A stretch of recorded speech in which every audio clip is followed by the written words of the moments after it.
Old Swanner here. Black Dog, Led Zeppelin, comes up an awful lot in lessons. Surprisingly with a 12 or 13-year-old occasionally, indoctrinated by their father no doubt.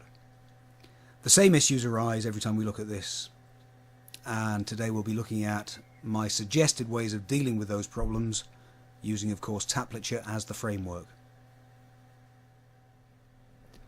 So the first problem that commonly arises is not knowing where the one beat falls. And people often wrongly assume that because the first thing they hear Jimmy Page playing is that first note he hits there is the one beat. What we've got here is actually called a lead-in or pickup, and it takes us to the one beat, so it falls before the one beat. This particular lead-in falls on the and of 3 if we're counting in fours, which would be like so: 1 and 2 and 3 and 4 and 1 and... So the lead-in leads you to the one beat. Now I would guess that Black Dog was at least partially influenced by another very famous song which just happens to have exactly the same lead-in. See if you recognise it. 1 and 2 and 3 and 4 and 1 and 2 and 3 and 4 and 1 and 2 and 3 and 4 and... You get the idea. That's Wipeout by the Safaris. I'll put the tab up so you can have a play along with that. It's a pretty good grounding for then moving on to learning Black Dog.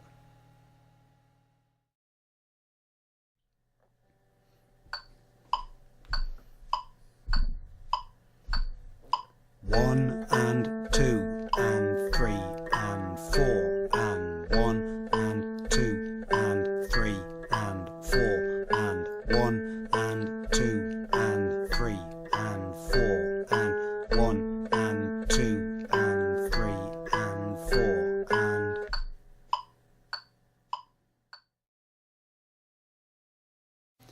If you can get Wipeout running no problem, it's not a big jump to do our first loop of Black Dog, which really, it says, you know, you're mentally equipped to deal with the rest of it as well when you can get this functioning.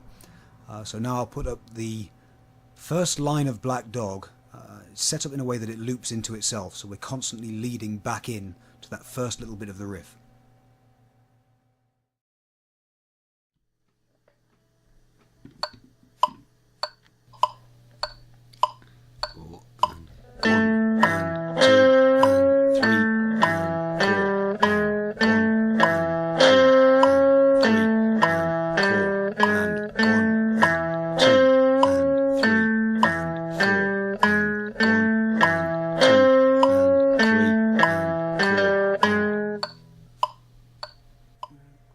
So it's recommended to practice that as just demonstrated, i.e. with the notes, the foot tap and the count out loud. If you can't do it, it's saying there's something in there you don't understand, and it's tough to get better at something you don't fully understand.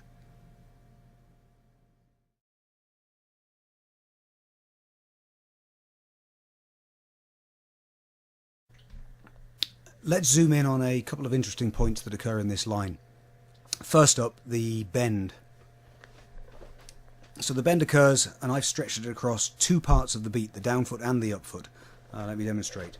So I have 1 and 2 and 3. So on the down foot, the 2, beat 2, we hit the plain G string at fret 5, and as the foot comes up, the bend moves to the ground to meet the knee, if you like, in the middle as the knee comes up.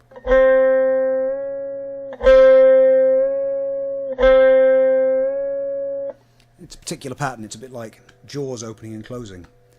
The two things moving come together and then move apart.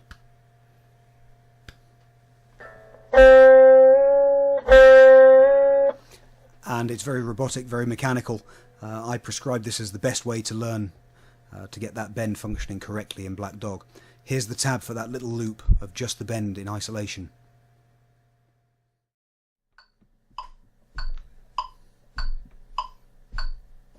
Two and two and two and two and two and two and two and two and two and two and two and two and. The other main problem that arises with this first loop or pattern we've got is that we are required to play fret 7 on adjacent strings in a couple of places. It's possible to play it and not use the recommended fingering, but the problem is if we use one finger for the same note on two different strings, or the same fret rather on two different strings, there has to be a point where you're lifting the finger off to get to the next string, which gives you a gap. The solution is as shown in the tab that was originally up. I'll put it up again in a second. To use a separate finger, and that would be finger 2 on the A string. Again, you could practice this in isolation,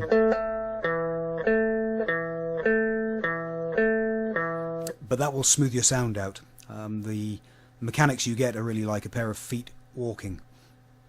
Each time one foot, where can I do this? Each time one foot touches down, the other one can lift off, and that gives you a perfect changeover between notes.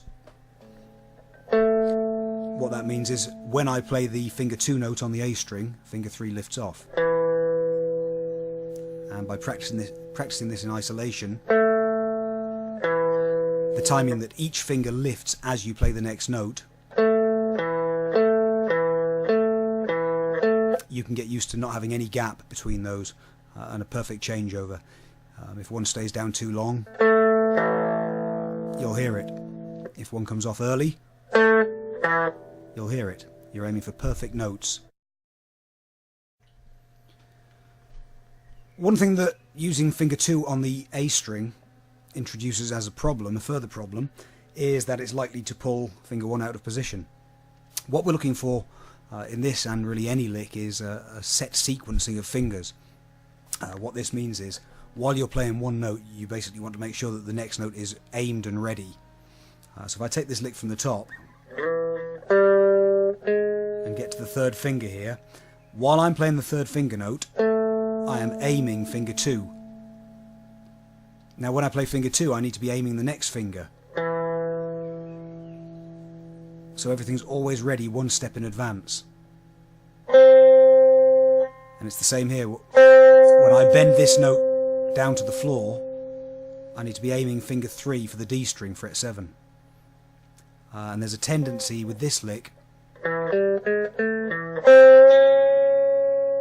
if the bend's not quite ready yet, that the whole hand collapses in like so, and now I need to get this finger here, which makes it really awkward. The skill is to learn to do the bend while keeping finger 3 aimed exactly where it needs to be next. Now you could make your own loops up for this, or you can just sit there, it's TV watching stuff. It's really learning what it feels like to push finger 3 in this direction while all the tension that the bend induces in your hand wants to pull that finger backwards. You're going to fight that, and over time you'll develop some muscle, mental and physical muscle really with that stuff, and you'll know it. You can practice this round and round.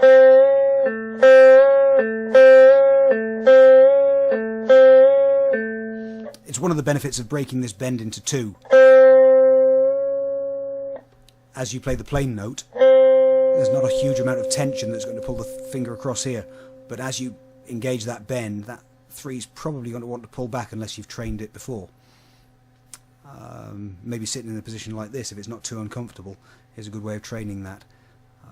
Either way, I mean, there are ways of monitoring this sort of stuff to see whether it's getting better. Perhaps we'll look at that later. In the second bar of the main riff, we move into semiquavers briefly. Now I've always played an 8th note on the down foot and the 2 semiquavers on the up. It sounds like this.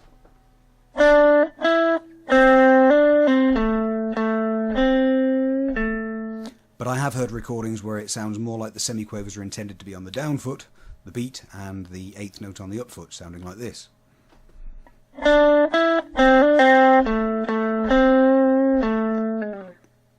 think the intent may have been to aim for even triplets.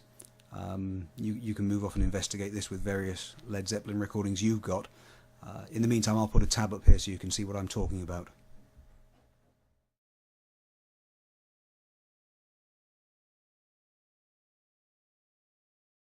One and, one and, one and, one and. One and a, one and a, one and a, one and a.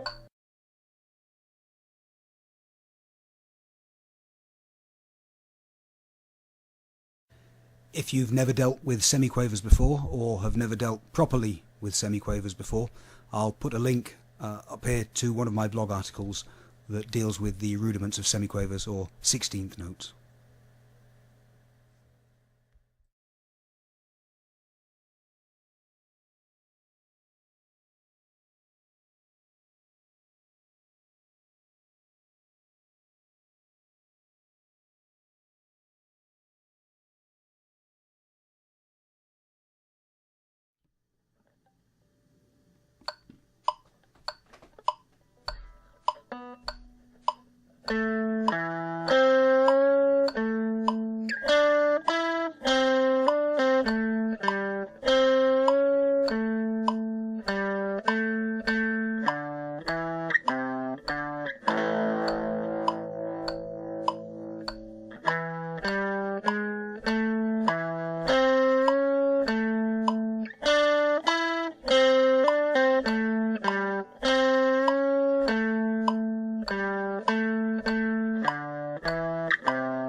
So now we come to a challenge that stayed with me for an awfully long time, an embarrassingly long time. I'll put the full story in the accompanying blog article to this video, also linked up here, 30 plus years back. But yeah, dear to my heart, that tale, and it took me a long while to get by. It won't take you that long because I'm going to show you the proper way to deal with this middle section, which runs over an E chord and is known for having funny timing, but really it doesn't have funny timing when it's approached correctly.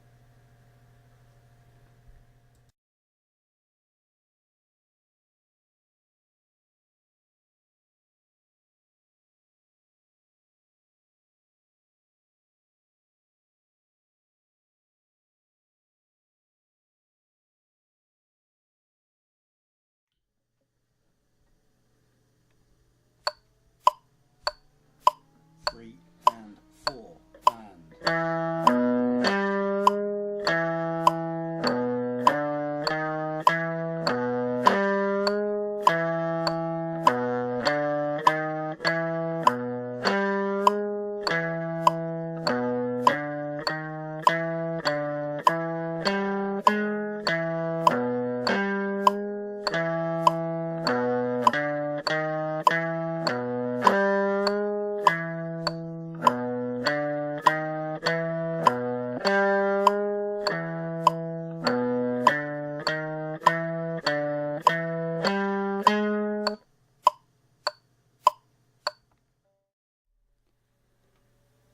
We've covered an awful lot in this video.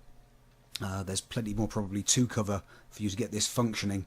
A little bit of juggling things around to get everything in the right place. There's a load more information in the accompanying blog article to this video, and I've also added some coaching sheets for Black Dog to my free crash course in Taplature you can download when you subscribe to the Taplature blog. One thing's for sure, if you learn things the way I've shown you today, you'll learn Black Dog one whole lot quicker than I ever did. I'll wish you success.